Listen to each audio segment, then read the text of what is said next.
Hi, and welcome to Truth Matters.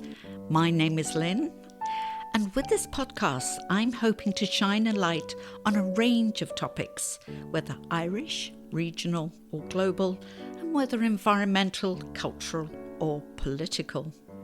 Because the truth matters.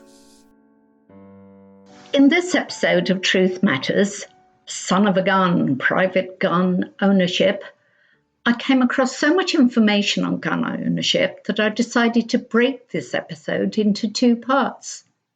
This first part takes a look at civilian firearms. Where did it all start? Who makes the guns and what type of guns are available? Where do you get them? What restrictions are there to gun ownership?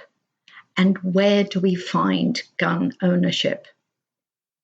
When I think of gun ownership, the US tends to take prime position in my thinking with its right to bear arms and all the articles over decades that have been dedicated to it. But personal gun ownership is not solely the purview of the US, it is a global phenomenon. As much as it is available, I will incorporate global information in this episode. I was shot at once by a lone gunman. I say gunman, but it could have been a gun woman for all I know. I was in my early 20s, chatting with a friend, walking across a surprisingly empty urban square for lunchtime, and people seemed to be hiding against the walls. We were engrossed in our conversation, but mused there must be a filming going on to explain the people cowering. A voice came over a loud hailer. "Ladies, you are in the direct line of fire." And then the shooting started. The two of us ran, with bullets raining down. Either the gun person was not a good shot, or the distance from high up in the adjacent building was too great, but we weren't hit.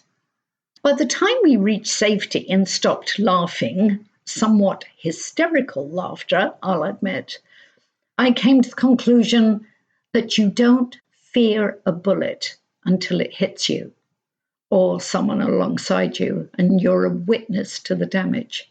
Other than that, it's like a scene in a movie. I have felt a great antipathy towards guns ever since, and would not allow my son to have any toy guns, although that didn't stop his best friend from having a selection that he too could play with. I have since had guns waved in my face for no good reason other than to intimidate, but knives with 6-inch gleaming blades placed by my nose have also been a successful intimidating ploy. So, where do they come from? China was the master of gunpowder and created an early form of gun by about AD 1000. These had become true guns by the end of the 13th century, metal barrel firearms that fired single projectiles. Early guns included handguns by late 14th century, and the musket appearing mid-15th century in the Ottoman Empire, with similar firearms created by the Spanish in the early 16th century. Accurate for about 80 meters, and they were heavy enough to be used as a club if you ran out of ammunition, or you could attach a bayonet to it. The blunderbuss, with its flared muzzle, came along early 1600s. Then the lighter, more accurate rifles came into production with the flintlock in 1630. Many developments took place in the 1800s, including the use of cartridges. 1836, Samuel Colt produced a repeat-firing handgun, and the Gatling gun came in the 1860s. And in 1871, the NRA, the National Rifle Association, was formed in the US. By the time the Glock semi-auto pistol came along in 1982, the contemporary collection of guns was well established. So how many guns are out there? According to the last Small Arms Survey in 2017, there were 857 million firearms owned by civilians worldwide. There's a whole range of firearms and ammunition available in countries like the US, which is first on the index with nearly 400 million guns, resulting in 120.5 guns for every 100 residents. India was second with a more modest 71 million guns, China nearly 50 million, Pakistan 45 million, Russia, Brazil, and Mexico all around 17 million each. Germany was the first European country to appear with nearly 16 million and a ratio of 20 guns per 100 residents. But some European countries have a much higher ratio of guns to population, ranging from the 30s for Finland, Iceland, Austria, Bosnia, to late 20s for Norway, Malta, and Switzerland. Ireland was way down the list at 107th, with a reported 342,000 civilian firearms and a rate of 7.2 firearms per 100 population. Per capita deaths by gun violence in the US is 22 times higher than in the European Union. Aside from the US, Mexico and Guatemala also have gun rights in their constitutions, but theirs facilitate regulation of guns and have about a tenth of the gun ownership per capita, despite Mexico's ongoing drug wars. About 200,000 firearms cross into Mexico from the US every year. So it is no surprise that the Mexican government attempted to sue the US gun manufacturers for part responsibility for the gun fatalities in its country, without success, as it was blocked by the Supreme Court. Other Central American and Caribbean countries have similar numbers of US guns flooding their countries. By 2021, Ireland had 234,000 firearms certificates in circulation, as opposed to the reported 342,000 civilian firearms, an anomaly, with 1 in 8 households owning a gun. So, who are the gun manufacturers? Fortune reports that the global guns and accessories market was valued at $7.12 billion in 2024, with growth expected to $10 billion by 2032. North America has a market share of over 1/3 of this global market. The 2021 ranking of firearm manufacturers has Smith & Wesson at number 1 with 2.3 million firearms produced, mainly pistols, revolvers, rifles, and shotguns. Now, it gets tricky as I have no idea whether I'm pronouncing the names properly. Next is Ruger, with over 2 million revolvers, pistols, and rifles. Sig Sauer, a third with 1.3 million. Springfield Armory produces about 600,000 handguns per annum. And then there's Austrian Glock with nearly 600,000 handguns. Heading down the list, there are some big names like Beretta and Colt, ranked 19th and 20th respectively. The 25 largest companies in 2024 produced 11.7 million of the global figure of 13.8 million plus firearms. Whilst doing this research, I came across 20 different manufacturers of guns utilized during mass shootings.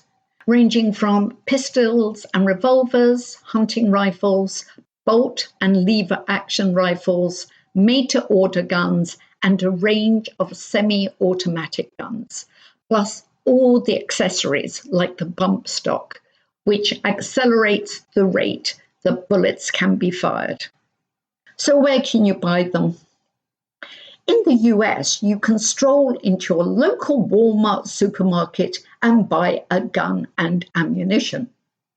Well, you can't actually stick it into your supermarket trolley, as you have to fill in the paperwork and get a background check. But by the time you've completed your shopping and had a coffee, you should be ready to go with your new purchase. Michael Moore, in his 2002 Bowling for Columbine documentary about the 1999 school shooting in Columbine, Colorado, purchased a Kmart store's entire supply of ammunition and then returned to the Kmart's headquarters with local media in tow. In response, the company made an announcement that it would phase out handgun ammunition sales within 90 days. It had already stopped sales of handguns some years earlier. Walmart have also stopped selling handguns and some types of ammunition. You can also purchase guns and ammunition in the US at gun shops, gun shows, and online, as long as you're a US citizen, not a felon, etc. You're 18 years old for long guns or 21 for handguns. The paperwork and background check should have you out the door with your new gun in 20 to 30 minutes. The 2024 number of gun stores in the US varies wildly from the IBIS market research figures of a $22 billion industry with 17,361 stores to the Bureau of Alcohol, Tobacco, Firearms and Explosives figure of over 56,700 federally licensed gun stores. The difference in figures is baffling, but I was more worried about the reasoning given in the IBIS report for the increased sales. The gun and ammunition stores industry has recently benefited from social, political, and economic unrest, which has sparked an increase in purchases of firearms and complementary goods. That was in 2024. Imagine what sales are like now with the present unrest. By contrast, someone put up a list of gun and ammunition stores in Ireland, and they recorded 65 around the country, but they admit they may have missed a few. And now there are concerns that AGI will soon enable an increase in developing homemade guns and 3D printing. So what restrictions are there to gun ownership? In the US, federal law prohibits the possession of a handgun or handgun ammunition by any person under the age of 18, but provides no minimum age for the possession of long guns or long gun ammunition, which includes semi-automatic guns. Differing state laws require a minimum age between 14 to 21, depending on the category of gun for each individual state.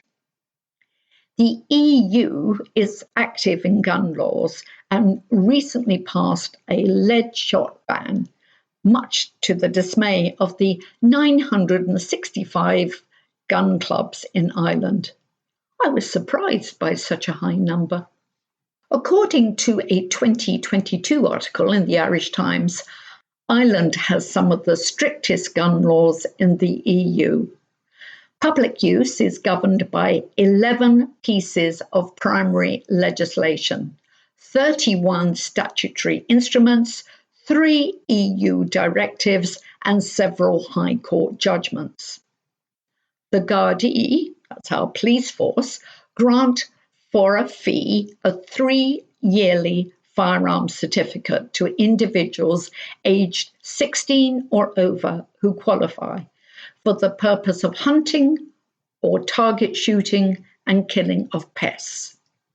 A separate license is needed if planning to hunt deer. Applicants need 2 character referees, and their doctor may also be contacted.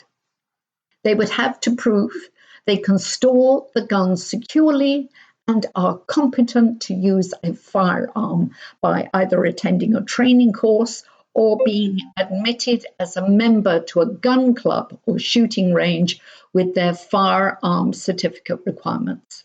When driving with a gun, it must be in a pouch and locked in the boot out of sight. None of this cruising the streets with your guns on display. There may also be restrictions on the amount of ammunition an applicant can hold. And the Gardaí regularly deny or may even revoke a firearms certificate if they have any concerns about the individual. So where do we find gun ownership? Everywhere, except for a few places. Gun ownership is illegal in 18 countries, including many of the smaller Pacific islands and countries like North Korea. They are listed as very restricted in China, although they still manage to have nearly 50 million civilian guns, most unregistered, according to the Small Arms Survey 2017. Japan and Norway, which has 29 guns per 100 population ownership. But ostensibly also in Indonesia, Venezuela, which has 18 guns per 100 population, and Central African Republic, which has 94,000 civilian firearms, which is only 1.8 per 100 population. If ownership is not registered, then a country cannot claim that the gun is in safe hands.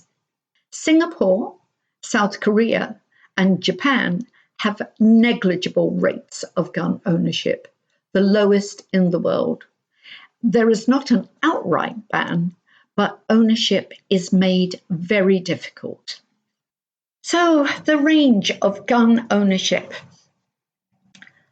The Flemish Peace Institute estimates that there are nearly 80 million guns in the EU and 25 million gun owners, averaging over 3 guns per owner. This gives a rate of under 16 guns per 100 population. Gun ownership varies dramatically within the EU countries, with the likes of Finland, Sweden, and Cyprus having much higher levels of gun ownership. Switzerland has relaxed gun laws, and until 2010, all eligible males were required to keep an assault rifle and a pistol at home or at the local armory to provide for the national defense. Over 80 million people in the US own at least one gun. A third of gun owners in the US own between 3 to 7 guns.